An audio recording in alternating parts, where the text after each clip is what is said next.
Hi friends, आज हम देखेंगे जो वीपी आर्टिकल को कैसे पेड किया जाता है, कैसे सीडीएमओ बुकिंग किया जाता है। तो उसके लिए क्या करना पड़ेगा, सबसे पहले डीपीएमएस में जाना पड़ेगा।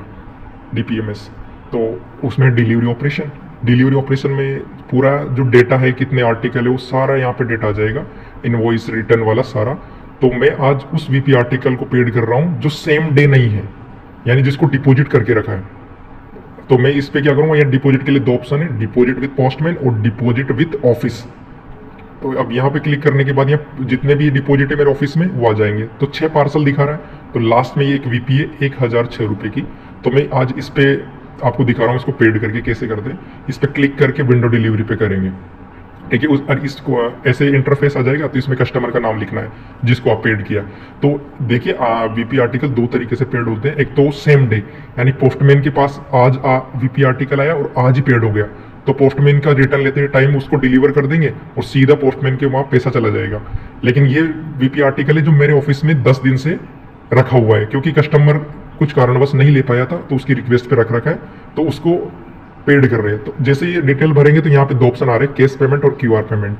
लेकिन अभी प्रिंट विंडो डिलीवरी के अंदर जो प्रिंट स्लिप करना ही पड़ेगा, क्योंकि जब तक मैं प्रिंट स्लिप नहीं करूंगा तो वहाँ अपडेट रिमार्क्स का ऑप्शन नहीं आएगा, ठीक है। तो इसको कर लेना है और इसको प्रिंट निकाल के रख लेना है, ताकि जो एमटीएस है वो फाइलिंग के टाइम इसको रखता है, ठीक है, रख सके।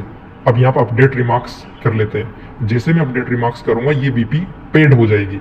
तो अभी इसको F5 करके रिफ्रेश करते हैं और दोबारा देखते हैं कि वो वीपी वहां से निकली या नहीं निकली। वैसे निकल गई, लेकिन प्रैक्टिकल के लिए मैं दिखाता हूँ कि निकली या नहीं निकली।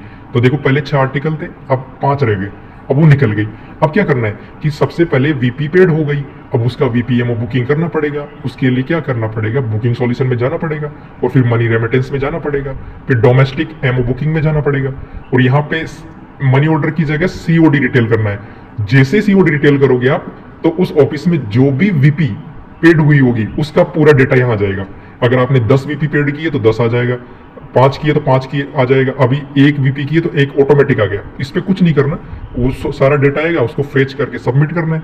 सबमिट करने के बाद अब नीचे जो पेमेंट आ रहा है इस पे क्लिक करना है और अब यहाँ पे सीडीएमओ बुक करना है, ठीक है। अब जैसे मैं यस करूंगा तो सीडीएमओ बुक हो जाएगा।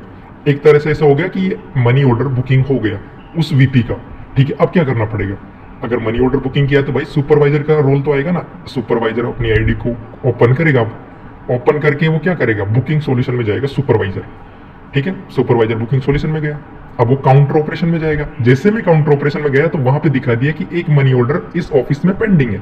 तो यहाँ पे money order supervisor authorize money order ऐसे आएगा। फेच करूंगा तो जैसे ही वो सीडीएमओ है वो आ गया यहाँ पे, ठीक है। इसको मैं ऑथोराइज करूंगा, ठीक है। अब ऑथोराइज कर दूंगा यहाँ पे।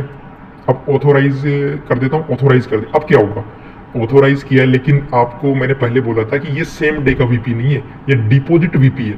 तो मैंने विंडो डिलीवरी किया है, तो विंडो डिलीवरी किया है, इसके लिए क्या करना पड़ेगा, वापस डीपीएमएस में जाना पड़ेगा। ध्यान रखिए ये प्रोसेस बहुत इंपॉर्टेंट है।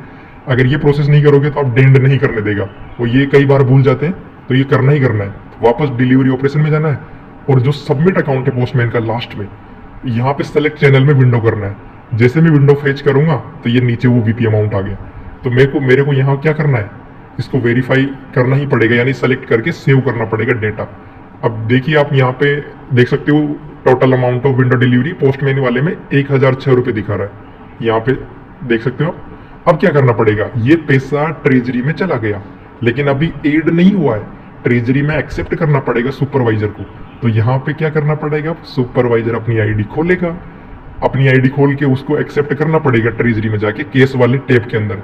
तो यहाँ मैं सुपरवाइजर की आईडी खोल के इसको प्रोसेस कर दूंगा। जैसे मैंने प्रोसेस किया ये पैसा ट्रेजरी में काउंट हो जाएगा।